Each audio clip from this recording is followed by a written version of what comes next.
বর্তমানে ইন্টারনেট আমাদের কাছে অক্সিজেনের মতো হয়ে গেছে। সারাদিন গুগল, ইউটিউব, ফেসবুক, গেমস ইত্যাদি আমরা ইন্টারনেটের মাধ্যমে এক্সপ্লোর করে থাকি।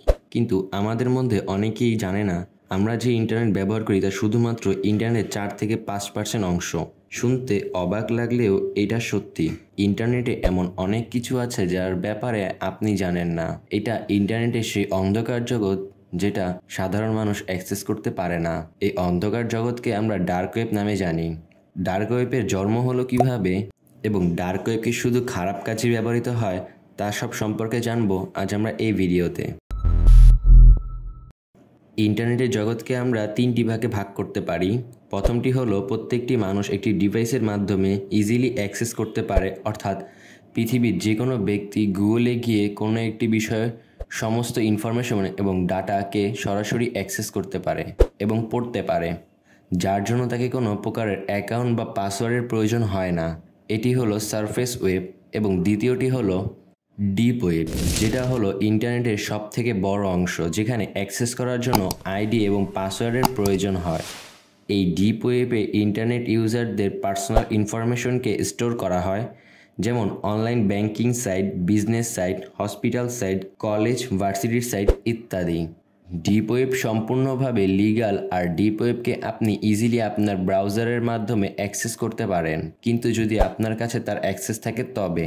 একটি ভুল ধারণা আমাদের মধ্যে রয়েছে, যেটা হলো ডার্ক ওয়েব ডিপ ওয়েবের থেকে বড়। এটা ভুল। ডিপ ওয়েব ডার্ক ওয়েবের থেকে বড়।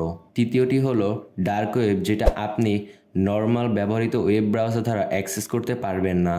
তাহলে এখন আমরা জেনে নিই ডার্ক ওয়েব কীভাবে তৈরি হলো তার ইতিহাস সম্পর্কে।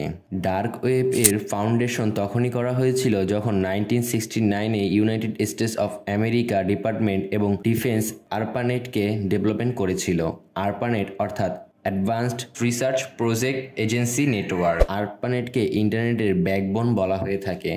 আরপানেট ডার্ক ওয়েব না, কিন্তু এর কনসেপ্ট ডার্ক ওয়েবের মতো ছিল, যা হলো মানুষের ইনফরমেশন লুকিয়ে রাখা। আর এই আরপানেটের প্রথম অপব্যবহার হয় 1972-তে, যখন ক্যালিফোর্নিয়ার স্ট্যানফোর্ড ইউনিভার্সিটি কিছু স্টুডেন্ট আরপানেটের মাধ্যমে ইউনিভার্সিটিতে অনলাইনে ম্যারিজুয়ানা সেল করা শুরু করেছিল। আর এটাই ছিল ইন্টারনেটের প্রথম অনলাইন সেল। ইন্টারনেট টেকনোলজি ধীরে ধীরে ডেভেলপমেন্ট হওয়া কেবল শুরুই হয়েছিল, ঠিক তখনই এই ডার্ক ওয়েব সাইলেন্টলি ডেভেলপমেন্ট হচ্ছিল। 19 এর দশকে অনলাইনে মিউজিক খুবই পপুলার ছিল এবং সেই সাথে পপুলার হচ্ছিল এর ইল্লিগাল শেয়ারিং। যদিও এর সব কিছু ইন্টারনেটে হচ্ছিল, মানে আমরা যে ইন্টারনেট ব্যবহার করি সেখানে এই ইল্লিগাল কাজগুলি হচ্ছিল। ডার্ক ওয়েব তখন নিজের স্থান সেপারেটলি পায়নি। ডার্ক ওয়েবের জন্ম হয়েছিল মার্চ 2000-এ স্কটল্যান্ড এর ইউনিভার্সিটি একটি ছাত্র ইয়ান ক্লার্ক নিজের গ্র্যাজুয়েশনের প্রজেক্ট এ ফ্রিনেটকে তৈরি করেছিল। ফ্রিনেট হলো যেখানে মানুষের নিজের পরিচয় হাইড করে ইন্টারনেট অ্যাক্সেস করতে পারে, যাতে না থাকবে কোনো গভর্নমেন্টের ভয় আর না থাকবে কোনো থার্ড পার্টি অর্গানাইজেশনের ভয়। ইন্টারনেট ইউজাররা এমন একটি প্ল্যাটফর্মকে পেয়ে যায় যেখানে তারা উইদাউট এনি প্রবলেম ইল্লিগাল কাজগুলো করতে পারে। ইন্টারনেট ইউজাররা এখানে পাইরেটেড কন্টেন্ট শেয়ার করতে শুরু করে, কারণ এইখানে কেউ জানতে পারতো না এই কন্টেন্টগুলোকে কে আপলোড করছিল। তাদের এই ডাটাগুলি ডিজিটাল ওয়ার্ল্ডে সুরক্ষিত ছিল ঠিকই, কিন্তু রিয়েল ওয়ার্ল্ডে লুকিয়ে রাখা হবে কোথায়, অর্থাৎ এদের সার্ভার হবে কোথায়।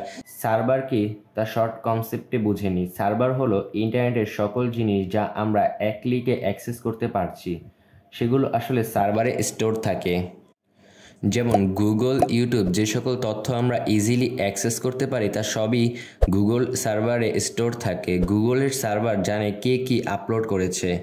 এইটাই ছিল ডার্ক ওয়েব ইউজারদের কাছে একটা প্রবলেম, কারণ যা কিছু তারা ইন্টারনেটে আপলোড করছিল তা সবই ইন্টারনেট জেনে যাচ্ছিল যে এই কন্টেন্ট কে আপলোড করছে। এতে ইজিলি আপলোডকারীকে আইডেন্টিফাই করা যাবে। ডার্ক ওয়েব ইউজারদের এই সমস্যাটি দূর করেছিল মাইকেল বেটস। ইনি ইউনাইটেড কিংডমের কাছে সিল্যান্ডের মাইক্রোসেল ডিগ্লিয়ার এর ওনার ছিলেন। সিল্যান্ড হলো সমুদ্রে অবস্থিত দুটি টাওয়ারের ওপর অবস্থিত একটি প্ল্যাটফর্ম। হোকেন কো নামে একটি কোম্পানি সেই প্ল্যাটফর্মের ওপর তৈরি করে, যা ইল্লিগাল কন্টেন্ট হাইড করতে সাহায্য করবে।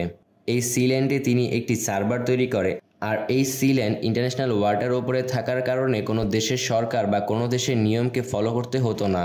এই কারণে ডার্ক ওয়েব দ্রুত গতিতে ছড়িয়ে পড়তে শুরু করে। 2002 এর শুরুতে ডার্ক ওয়েব পেল নতুন এক ব্রাউজার যার নাম টর, অর্থাৎ দ্য অনিয়ন রাউটার। এটা হলো বর্তমানে সেই ব্রাউজার যা ডার্ক ওয়েবের লাইফলাইন।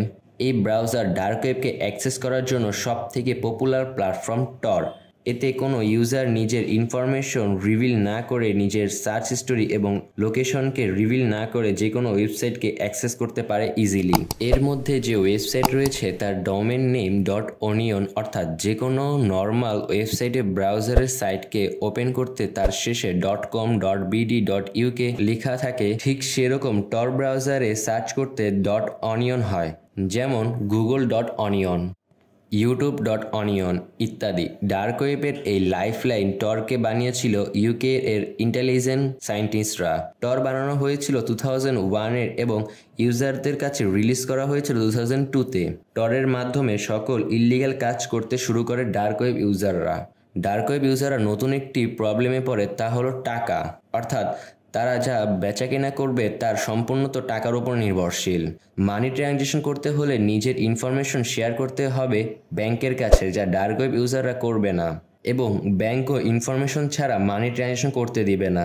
2008 এর দিকে সাতোশি নাকামোটো ইনভেন্ট করেছিলেন বিটকয়েন, যার ফলে ডার্ক ওয়েবের লাস্ট প্রবলেমটিও সলভ হয়ে গেল। বিটকয়েন কি? বিটকয়েন হলো এক ধরনের ক্রিপ্টোকারেন্সি যাকে ভার্চুয়াল মানিও বলা হয়, অর্থাৎ এর রিয়েল কোনো এক্সিস্টেন্স নেই। যেমন টাকার নোট বা কয়েন আছে, কিন্তু বিটকয়েনের কোনো নোট বা কয়েন নেই, এবং অনেক দেশে এই কারেন্সি ইল্লিগাল রয়েছে। 2010 এর দিকে টর এবং বিটকয়েন অনলাইন ব্ল্যাক মার্কেটকে জন্ম দিল। একটি ব্ল্যাক মার্কেটের নাম হলো সিল্ক রোড। এটাকে ফেব্রুয়ারি 2011-এ রোজ উইলিয়াম অরেস্ট বানিয়েছিল। তারপর ডার্ক ওয়েবের মাধ্যমে করা হতো online gambling, illegal drug sale, hacking, fake license, fake credit card, weapon sale, যা ট্রেলিস্টদের জন্য অনেক সুবিধাজনক। অক্টোবর 2013-এ এবিআই এই সিল্ক রোডকে বন্ধ করতে সক্ষম হয়, কিন্তু 2010 থেকে 2013-এর মধ্যে 3 বছরে সিল্ক রোডে প্রায় $4 কোটি মতো বেশি বেচাকেনা হয়ে যায় বিটকয়েনের মাধ্যমে। এই ঘটনা প্রকাশের পর ডার্ক ওয়েবকে জানার কৌতূহল হয় সবার মধ্যে, এবং সেই সাথে বিটকয়েনের মার্কেট ভ্যালু বাড়তে থাকে। এরপর থেকে বিটকয়েনের মাধ্যমে সারা বিশ্বে ইল্লিগাল কাজ করতে শুরু করে ডার্ক ওয়েব ইউজাররা। একটি রিপোর্টের মাধ্যমে জানা গেছে বাংলাদেশে প্রতি বছর প্রায় 2000 কোটি টাকা লস হয় ডার্ক ওয়েবের অপব্যবহারের কারণে। বর্তমানে কিছু এক্সপার্টদের হিসেবে ডার্ক ওয়েব আস্তে আস্তে শেষ হয়ে যাচ্ছে। বিভিন্ন ধরনের কোম্পানিগুলো ডার্ক ওয়েবের বিভিন্ন ইল্লিগাল সাইট বন্ধ করে দিচ্ছে, কিন্তু কথা হচ্ছে ডার্ক ওয়েবের পরিধি যত ছোট হোক না কেন, ডার্ক ওয়েব ইউজ করে কোনো লোক যদি অসৎ কাজ সম্পূর্ণ করে তার কারণে কোনো না কোনোভাবে ক্ষতি হতেই থাকবে। এক্সাম্পল দিয়ে বোঝা যাক, যেমন কোনো হ্যাকার যদি একটি ব্যাংকের online money transaction site hack করে ফেলে, সকল টাকা নিয়ে নেয়, তাহলে যেমন ব্যাংক দেউলিয়া হবে, সেই সাথে সাধারণ মানুষের টাকা চলে যাবে হ্যাকারের হাতে। এতে যে কতটা ক্ষতি হবে তা আমরা সবাই জানি। আপনার মাথায় হয়তো একটি প্রশ্ন ঘুরছে যে তাহলে সবাই মিলে ডার্ক ওয়েবকে চিরতরে শেষ করে দিচ্ছে না কেন? আসলে ডার্ক ওয়েবে যে সম্পূর্ণ ইল্লিগাল কাজ করা হয় তা সম্পূর্ণ সঠিক না। প্রতিটি দেশের ইন্টেলিজেন্ট এক্সপার্ট এবং বড় বড় কোম্পানির ওনাররা তাদের ইনফরমেশন হাইড রাখার জন্য ডার্ক ওয়েব ব্যবহার করে থাকে। অর্থাৎ যতদিন ইন্টারনেটের অস্তিত্ব থাকবে ততদিন ডার্ক ওয়েবেরও অস্তিত্ব থাকবে।